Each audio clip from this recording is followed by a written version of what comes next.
So people used to ask, what do you want to do when you grow up? I couldn't see becoming a true adult because I couldn't envision myself living as a female.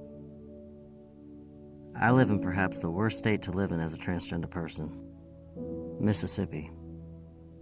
I can legally be denied healthcare, employment, education, and housing for nothing other than being myself. Growing up, I always knew I was male, but others didn't see me that way. Over time, I felt a growing sense of dishonesty.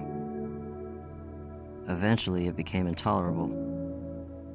I transitioned not to run away from who I was. I actually love who I was and who I am now. I've always been the same person, but my transition didn't happen overnight. Learning myself and my gender identity has taken the entirety of my life. My biggest fear with transitioning was being stuck in a place where people didn't know if I was male or female.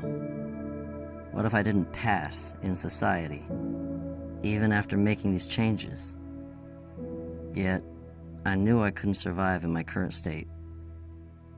So at 27, I started hormone replacement therapy while in the workplace and met my fears head on. Customers refused my assistance. Some of my employees quit.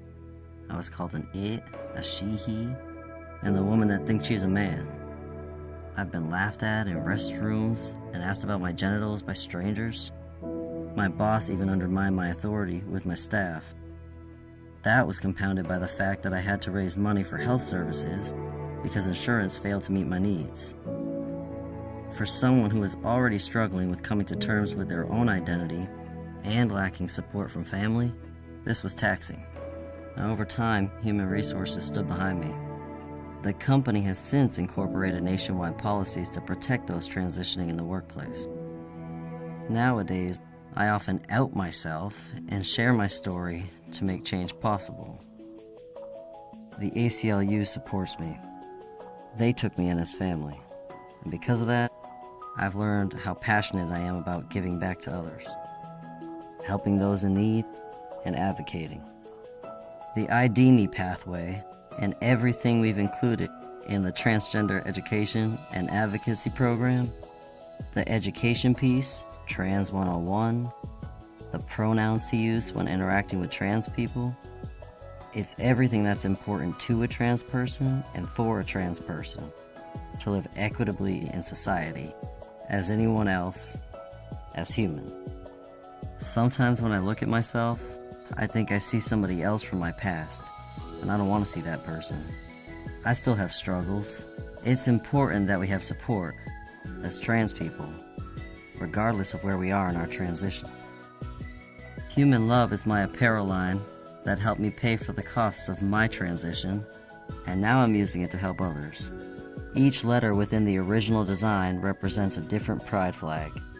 One thing humans have in common is that we are all different, and if we support our differences, we can reach into our future and achieve more.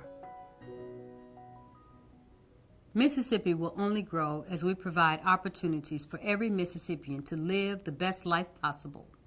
We must provide protections against discrimination, and we must eliminate barriers that limit freedom of expression. A person's gender identity, one's inner sense of being, is deeply seated. Transgender and gender nonconforming people are often subjected to bias, discrimination, and ignorance, resulting in inappropriate and harmful treatment. They often face inadequate or no health care at all. Everyone deserves the right to have access to health care. Not providing transition-related health care as readily as other medically necessary treatment is discrimination. The ACLU of Mississippi seeks to educate and advocate state leadership, whether governmental, medical, educational, or judicial, to ensure barriers to health care for transgender people are dismantled and standards are set that establish a more equitable future. Prejudice prevents progress.